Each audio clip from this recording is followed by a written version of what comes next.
Hello.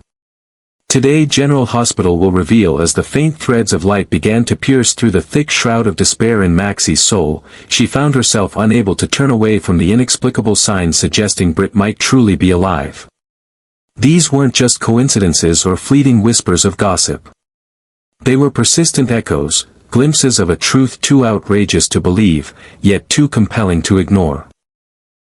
Each new detail she learned about Britt's reappearance carved a fracture into the solid tomb of grief Maxie had sealed herself in. But deeper than grief was a pull she couldn't explain, an instinct that pulsed in her chest like a second heartbeat. It wasn't just about Britt. It was about Nathan. Maxie felt it in the silence between her thoughts, in the spaces where her memories of him used to live. A presence, a call, a tether that had never quite snapped.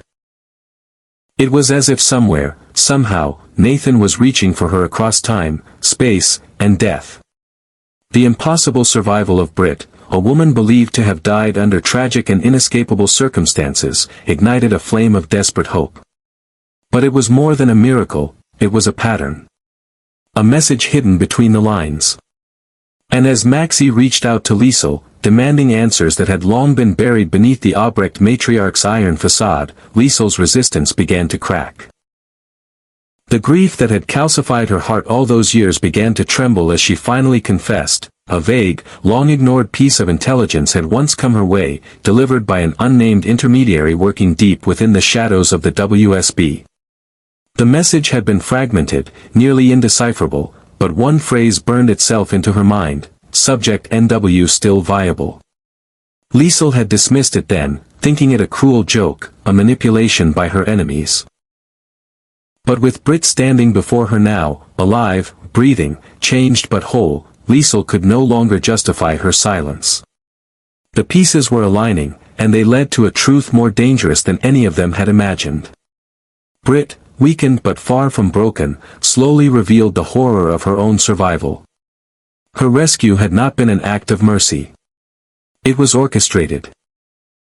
A hidden division within the WSB, controlled by a powerful, unidentified cabal with roots in the Cassadine legacy, had pulled her from death's grip under the pretense of experimental regeneration.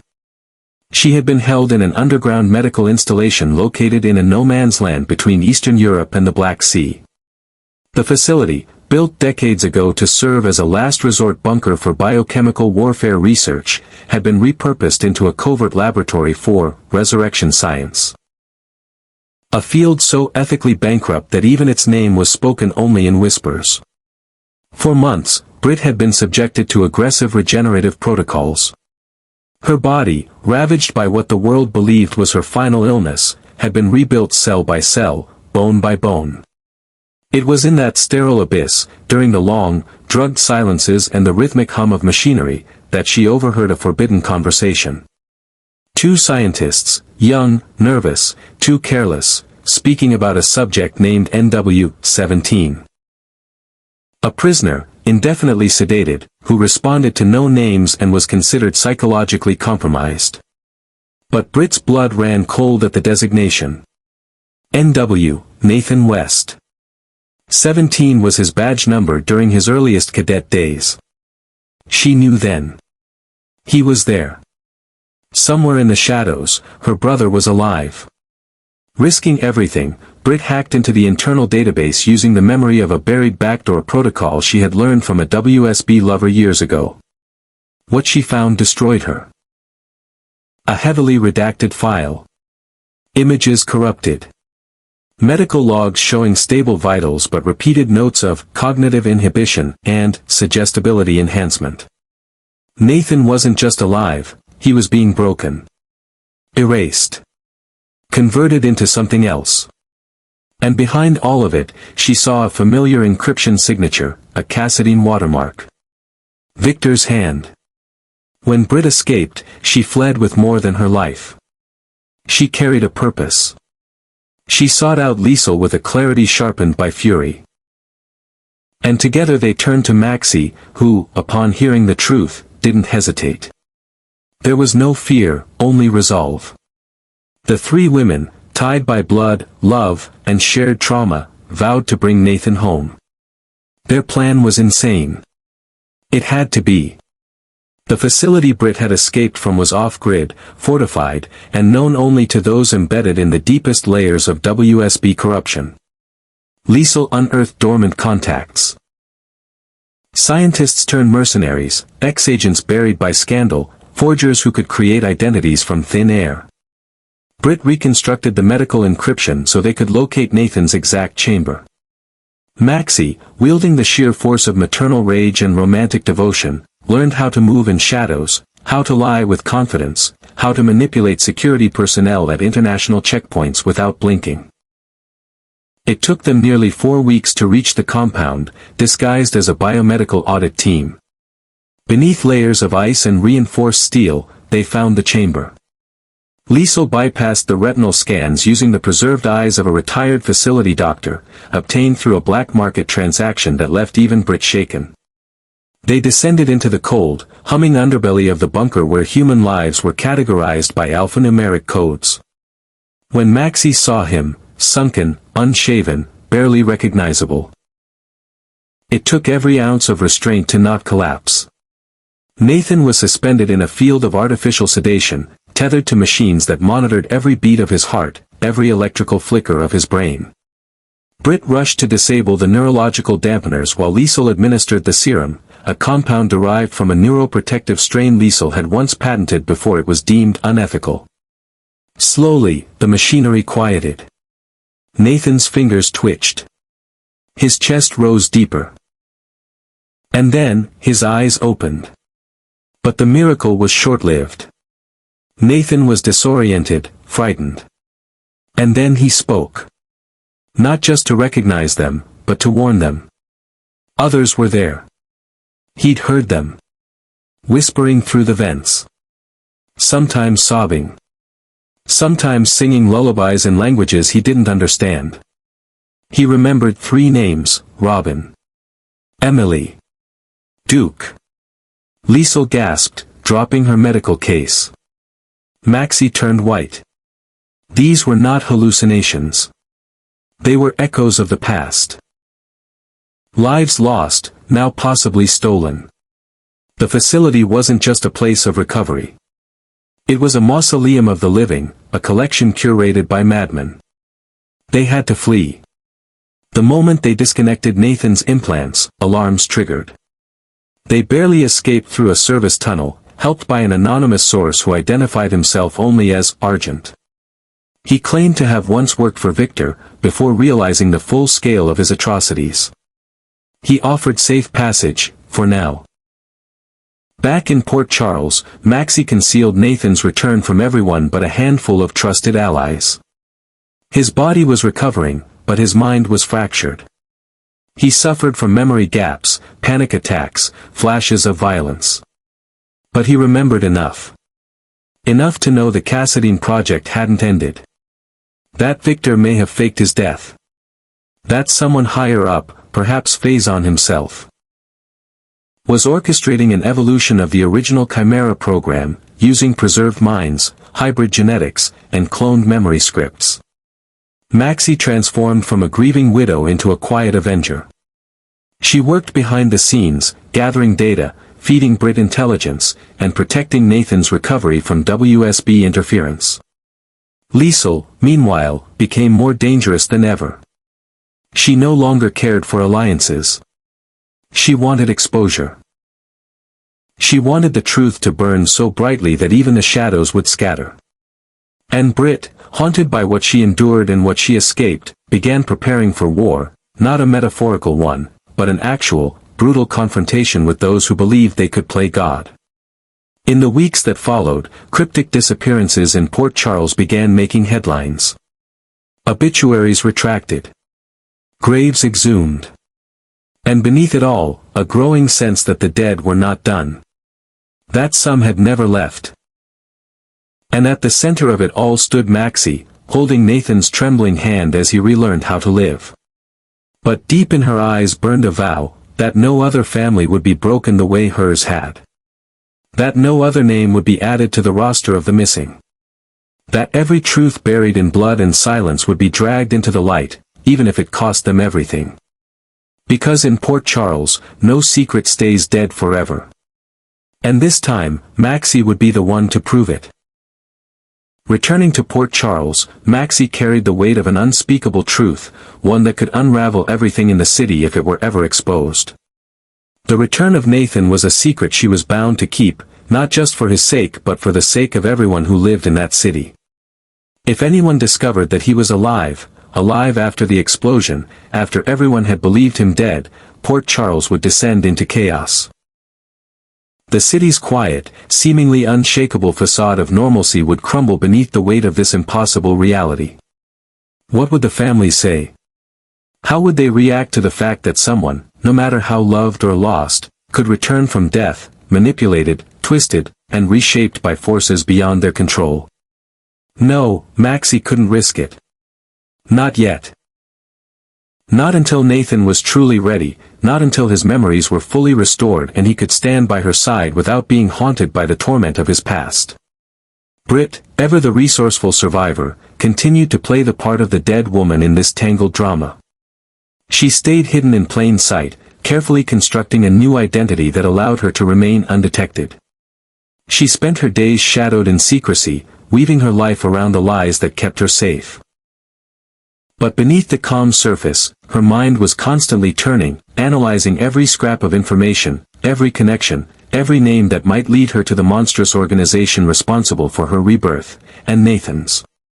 The people behind the operation had to be exposed, but that required patience and precision. Britt knew that, unlike the others, she couldn't afford to be reckless. Her survival depended on staying in the shadows, gathering evidence piece by piece, until she could strike and bring the truth to light. Meanwhile, Liesel, the ever-powerful matriarch of the Albrecht family, was no longer the woman who had once been ruled by her emotions. The loss of both her children, her beloved Nathan and the fiercely independent Britt, had hardened her, transforming her grief into something far more dangerous. She had once sought justice, but now, after seeing both of her children return from death's door, she was no longer concerned with morality or fair play. Liesel had become a force in the underworld of Port Charles. She had the knowledge, the resources, and the connections to tear down everything the Cassadines had built over the years. She knew the game, and she was ready to play it. With Nathan and Britt back in her life, she had something to fight for. Something that went far beyond the typical political maneuvers and family dramas she had once played a part in. Now, she sought vengeance. She had lost too much to let Victor Cassadine and Faison's legacy continue unchecked. Liesel's every step was calculated, every move designed to expose the layers of deceit that had held Port Charles in their grip for years. She worked tirelessly behind the scenes, tracking down remnants of the Cassadine Empire and uncovering their darkest secrets. And as she dug deeper into the tangled web of their affairs, Liesel uncovered something far more disturbing than she had ever imagined. The Cassadines had done more than just manipulate the world around them, they had been toying with life and death itself. The biological experiments that had taken Britt's life and nearly destroyed Nathan had been part of a much larger, more nefarious plan. Liesel learned that the Cassadines, under Victor's guidance, had not just created life from death but had perfected the art of controlling it. The months of sedation and manipulation had taken their toll. He could remember flashes, faces, places, moments from his past life, but they came in brief, jagged bursts, as if someone were trying to tear his memories apart. His journal became his sanctuary, a place where he could organize the chaos of his thoughts and begin to make sense of the fragmented pieces. He wrote with a fervor that bordered on obsession, determined to document everything he could remember, everything that had happened in that dark, unholy place where he had been kept. The truth was too dangerous to forget, too vital to leave buried in the recesses of his mind. He could feel the weight of the journal growing heavier, its pages filled with the awful truth he had to tell someday. Nathan's memories were still incomplete, but his journal provided a roadmap for the road ahead. He knew there were others out there, people whose names were still locked in his mind. Robin. Emily. Duke. They had all been part of this experiment, part of a larger scheme to manipulate their lives for the benefit of the Cassadines and their allies. What had happened to them? Were they still alive? And if they were they being kept in the same place he had been, manipulated like lab rats for the amusement of men who believed they had the right to control fate itself? Nathan couldn't rest until he knew the truth. He couldn't allow what had happened to him, to Britt, and to the others to remain hidden. The world needed to know what the Cassidines were capable of. The truth that had begun as a faint flicker of hope had now ignited into something far darker. What started with a belief in Nathan's return had spiraled into a desperate, bloody quest for justice. It was no longer just about Nathan's survival, it was about the survival of everyone who had been manipulated, used, and discarded by the Cassidines. Nathan's return wasn't just a gift to Maxie, it was a warning to Port Charles itself. The city had long believed that its secrets were safe, buried beneath the surface, hidden by the comforting illusion of normalcy. But that illusion was shattered. The dead didn't stay dead, and the past was far from forgotten. The truth had been buried beneath years of lies, and now it was clawing its way to the surface, threatening to consume everything in its path. Maxie knew that she couldn't protect Nathan forever. She couldn't keep the truth hidden for much longer. The city would eventually find out, and when they did, the fallout would be catastrophic. But in the meantime, she held her family close, holding on to the fragile thread of hope that Nathan could recover, that they could expose the Cassidines and put an end to the tyranny that had controlled their lives. She had no idea how this would end, or what the cost would be, but she knew one thing: they couldn't let the past win. They couldn't let the Cassidines rewrite the rules of life and death. They had to fight back. And in this fight, nothing would be left off the table. Not morality, not safety, not even the very lives of those they loved. As Liesel prepared to launch her attack on the Cassidine legacy, Maxie and Nathan began to realize that their battle wasn't just for survival, it was for their place in a world that had forgotten them. But the road ahead was treacherous, and the deeper they went into the darkness, the more they realized that the greatest threat was not from the Cassidines alone. It was from the ghosts of their pasts.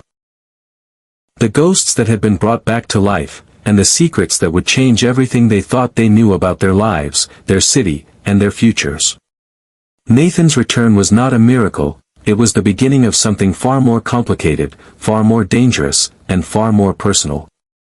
In the end, Maxie, Britt, Liesel, and Nathan would have to confront not only the Cassidines but also themselves, as they struggled to survive in a world where death was no longer the final word. As the threads of truth wove together, the tension in Port Charles grew unbearable. The secrets of the Cassidines, once thought to be buried deep in the annals of history, now loomed large, threatening to destroy the lives of those who dared to confront them. Maxie, Nathan, Britt, and Liesel found themselves not only fighting for their own survival but for the very future of Port Charles. The city that had once seemed like a sanctuary, a place of refuge from the chaos of the outside world, was now a battlefield. But none of them would back down. Each of them had been touched by the cruelty of the Cassidines in one form or another, and together, they became a force that could no longer be ignored. Nathan, still recovering, had grown into a symbol of resistance. His survival, once a glimmer of hope, had become a rallying cry for those who had been broken by the Cassidines. He wasn't just the man Maxie had loved, he was now a beacon for all the lives lost, for all the people who had been manipulated, stolen, and erased from the world. As he began to piece together his memories, the fragments formed a clear image of the Cassidine Empire, one built on lies, deceit, and the ruthless pursuit of control over life itself. The more he wrote, the more he understood the scale of their reach. But the more he understood, the more he realized how much more was at stake than just his own life. Britt, too, had become more than just a survivor. Her identity, her past, and her very existence were now entangled with the darkness that had nearly destroyed her. But she was no longer running from her past, she was running toward it.